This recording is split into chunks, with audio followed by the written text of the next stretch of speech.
ஒரு அழகான காலை நேரம்.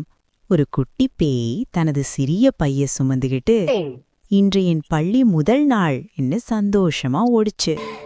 அப்போ திடீர்னு பள்ளி பஸ் ஹூ ஹூன்னு போயிடுச்சு. குட்டி பேய் ஐயோ பஸ் மிஸ் ஆயிடுச்சேன்னு கண்கள்ல தண்ணீர். அத பார்த்த ஒரு நல்ல குழந்தை அழாதே வா நான் உதவி பண்றேன்னு குட்டி பேயின் கை பிடிச்சு ஓடிச்சு. இருவரும் சேர்ந்து ஓடி பஸ் நிற்கும் இடத்துக்கு போனாங்க. அப்போ அங்கே டீச்சர் பேய் நின்றுகிட்டு பெரிய சிரிப்போட சொன்னாங்க, குட் ஜாப் குழந்தைகளே, உதவி செய்தது ரொம்ப நல்லது. குட்டி பேய் சந்தோஷமா நன்றி நண்பான்னு சொல்லி பள்ளிக்குள் ஓடிச்சு. அந்த நாள் முதல் குட்டி பேயும் அந்த குழந்தையும் பெஸ்ட் ஃப்ரெண்ட்ஸ் ஆனாங்க. மெசேஜ்: உதவி செய்வது ஒரு நல்ல பழக்கம்.